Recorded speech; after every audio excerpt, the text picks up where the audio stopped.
The ISO date display here, coming from our object that we've passed from the home page, is correct. It's absolutely fine. Year, month and day.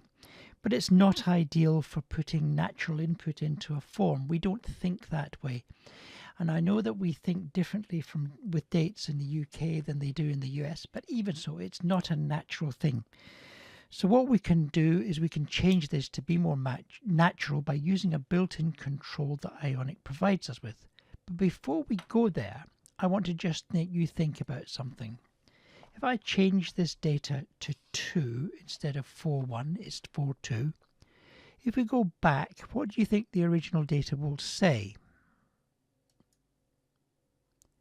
It now says 4.2.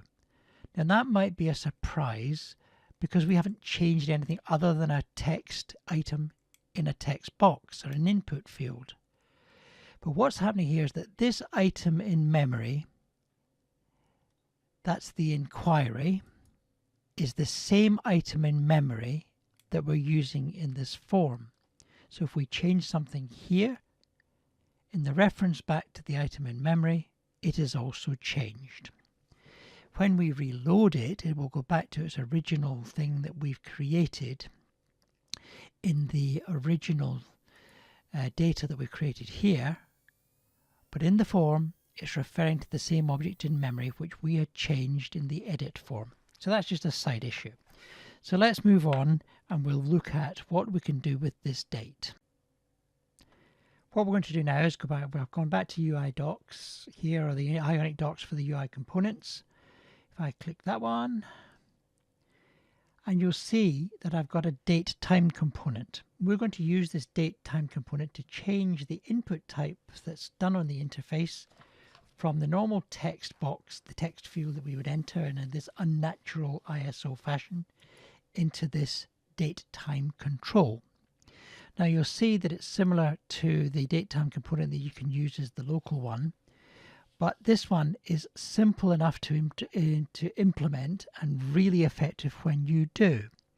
If you look at this date, all of these docs have a demo of the control. It's really cool sort of interface.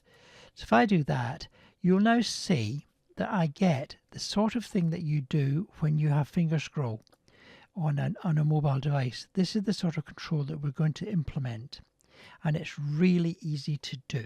So what we'll do is we'll go back to the code and change it to make it look like this. So here I am in detail HTML, and this is where we're going to look at this particular field here which deals with the date.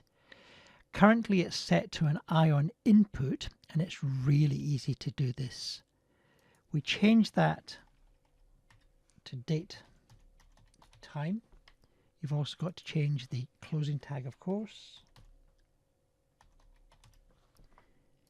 And we no longer need this text directive, or attribute, sorry, because we've now specified that we're going to do a date time. So I can now save that. And we've got that. Go here. Look at that. The ISO has gone, and we're now in the much more familiar style that we use when we're dealing with dates in a text input. It is a very Americanized style, but it's okay for us to work with, and we certainly have removed any doubt about how to use it, because if I now click it, I get this particular tool.